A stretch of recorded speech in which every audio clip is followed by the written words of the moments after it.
welcome to the deep dive. Today we've gathered some really interesting material on trampoline exercise. Yes, and what's striking is just how many potential benefits seem to pop up. Exactly. It goes way beyond just being, fun. We're seeing things about joint health, Yep. even effects right down at the cellular level. That's right. Our sources suggest it's more than just fitness. It's this low-impact whole-body thing that might help with stress, how your cells work. Lots to unpack. Definitely. So our mission today is really to dig into this information, sort of filter it, and figure out what makes trampoline exercise a potentially great option for, well, pretty much anyone wanting to boost their health, whatever their starting point. Sounds good. Okay, so let's start right at the beginning. What exactly is trampoline exercise? What does it look like in practice?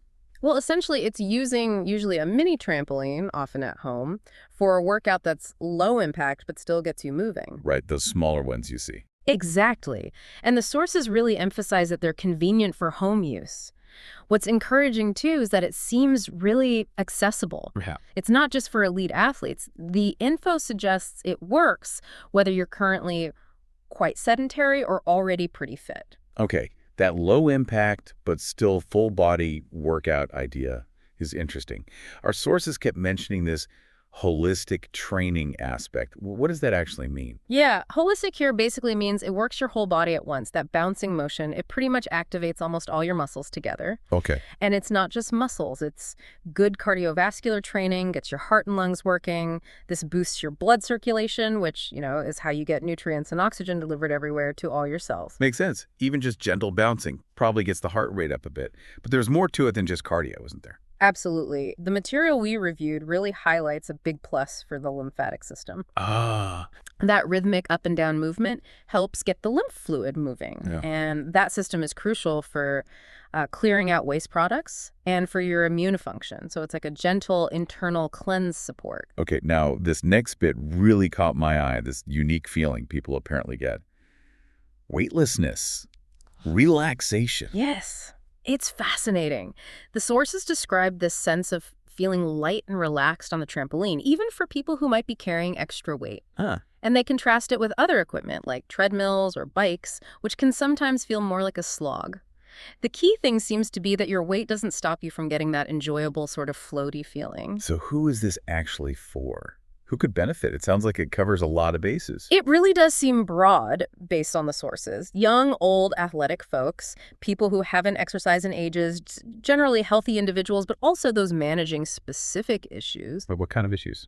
Well, they specifically mentioned people dealing with stress, those with joint problems, especially knees, but, and this is important, only gentle swinging is recommended there. Okay, gentle swinging for knees. Got it. Also, people concerned about bone loss or maybe balance issues, circulatory problems, even lymphatic system sluggishness. Wow.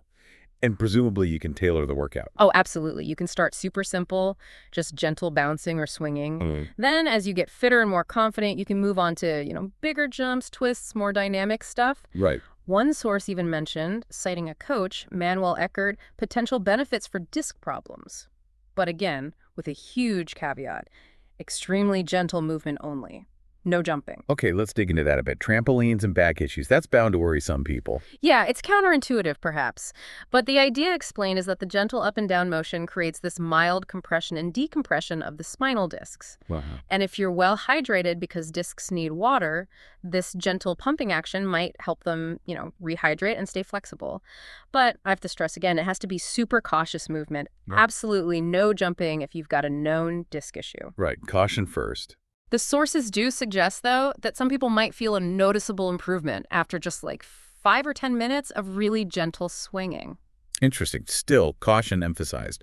What about using it around hip surgery? That also seems surprising. Yeah, the material suggested it could be useful before surgery to help with general fitness and also potentially speed up recovery afterwards. Boy. There was even this anecdote about a 73-year-old who apparently started gentle bouncing just 6 days after a hip replacement and was back doing their usual stuff pretty quickly. Wow.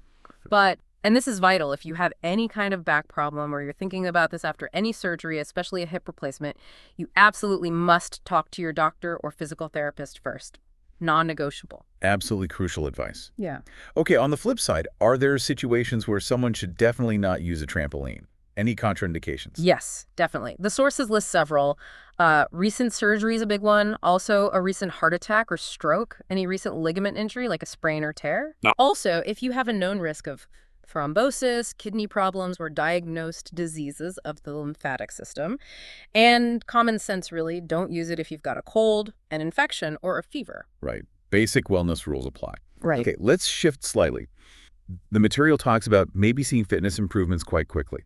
Is it really faster than other exercises? Well, the emphasis seems to be on the potential for quicker progress, partly because it's fun. Ah, the enjoyment factor. Exactly. If you enjoy something, you stick with it. Consistency is everything, right?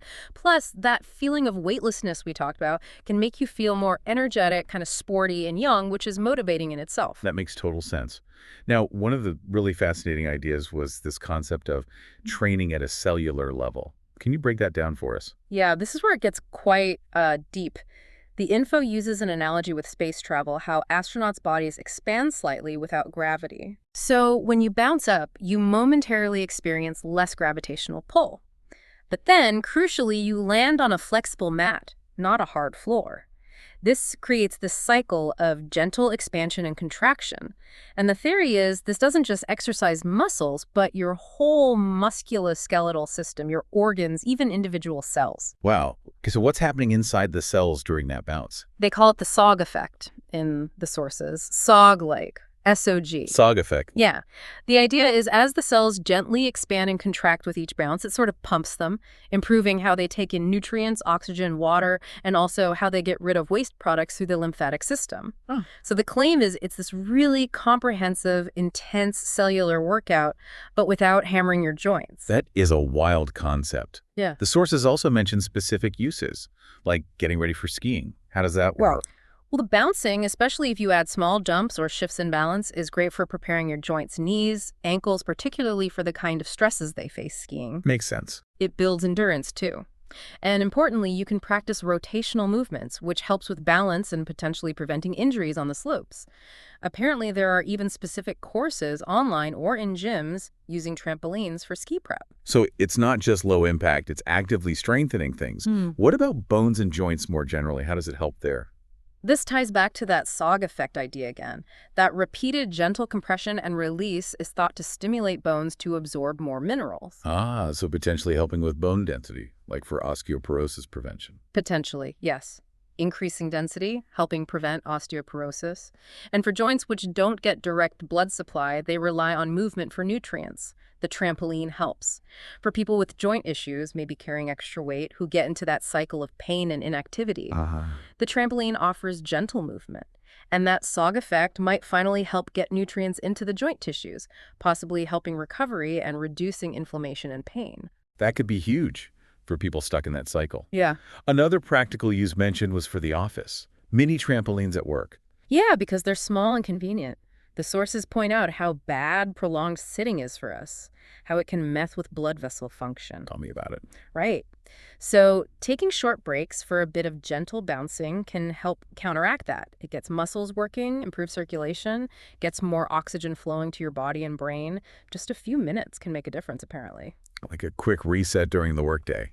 And this ties into the detoxification idea, too, through stimulating that lymphatic system again. Exactly. Remember, the lymphatic system doesn't have its own pump like the heart does for blood. It relies on muscle movement. Right. So bouncing is a really effective way to get that lymph fluid moving and help the body clear out waste and toxins. Especially good, perhaps, for people who haven't been very active before. It's gentle, but effective for that internal drainage. And in today's world, stress reduction is a big one.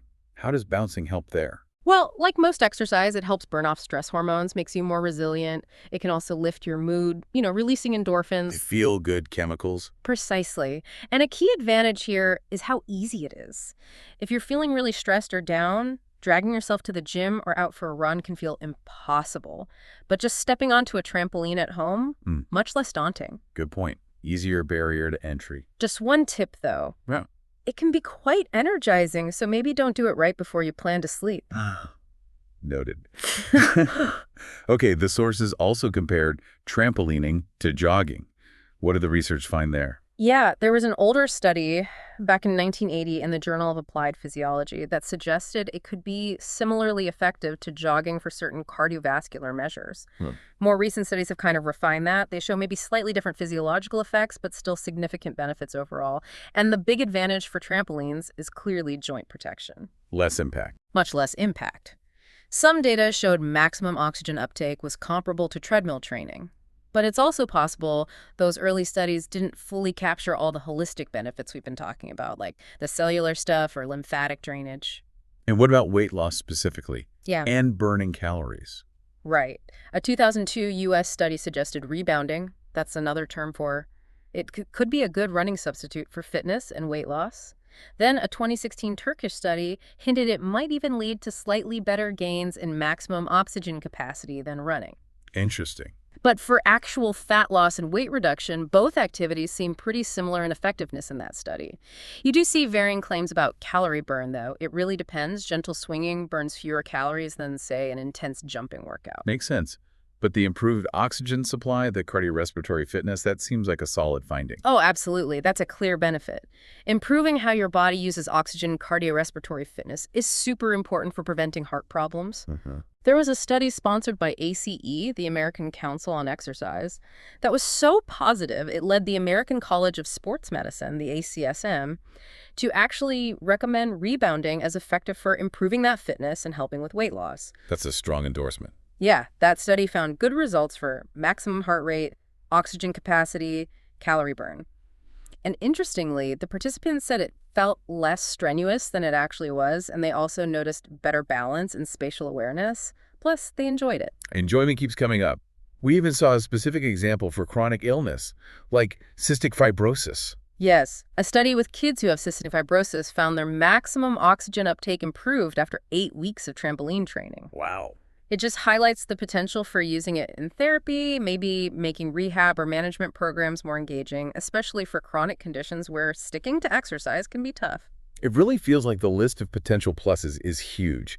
Can we try and quickly summarize the main advantages we pulled out from this deep dive? Sure. Okay. Key takeaways seem to be it's easy on the joints, works the whole body's muscles, boosts metabolism, helps detoxification via the lymphatic system, potentially strengthens discs, joints, and bones, reduces stress, releases endorphins, aids fat burning, it's effective cardio, improves balance and coordination, increases mobility, promotes relaxation, strengthens the spine. Okay. It's generally fun and might even positively impact things like blood quality, flow, pressure, cholesterol levels, blood sugar regulation, and even mental clarity because of better brain circulation. That is quite the list. And if people want more of a workout, they can dial it up. Yeah, simple ways mentioned were using wrist or ankle weights or just holding light dumbbells or even water bottles while bouncing. Adds resistance. Okay, now this seems really important.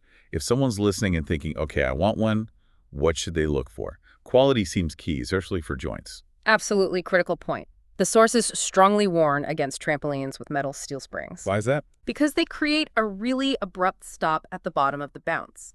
That jarring impact isn't great for your joints or your spine, especially when you factor in the increased G-force when you're bouncing. Right. So what's the alternative? Look for trampolines with rubber rope rings, sometimes called bungee cords or ropes. They're often labeled Metal trampolines or health trampolines. You want one with multiple ropes for an even softer bounce. Okay, rubber ropes, not steel springs. Exactly. And these rubber rope systems come in different strengths for different weights and training intensities. Some models, like one called Jump Sport mentioned in the sources, even have adjustable ropes so you can customize the tension. Ah, handy. Also look for a sturdy frame. Curved legs often provide more stability. Check the warranty longer often means better quality. And make sure you can get spare parts, like replacement ropes down the line. And price. What's a realistic range for a good one? For a quality mini trampoline with a rubber rope system, the sources suggest somewhere in the range of, say, 200 to 600 euros, or the equivalent. So not super cheap, but an investment in something safer and more effective. Good to know. So you get your quality rubber rope trampoline. What are the must-dos before you start bouncing? Okay, first things first. Hydrate. Drink some water maybe 15 minutes before you start. Right. Second, and this is a huge safety point, never jump off the trampoline onto the hard floor. The impact force is much higher. Just step off calmly. Got it. Don't launch yourself off. Definitely not. Make sure you have enough headroom, obviously. Training barefoot or just in socks is usually recommended. Better grip, maybe some foot reflexology benefits. Okay. No gum or candy in your mouth. Always warm up with gentle swinging before you try anything more intense. Start short, maybe just 10 minutes, and build up duration and how often you do it. Sensible progression. If you're worried about balance, especially at first, think about getting a model with a handrail or just place it near a sturdy chair or wall you can touch for support. Good tip. Always read and follow the manufacturer's safety instructions. And repeating this because it's important.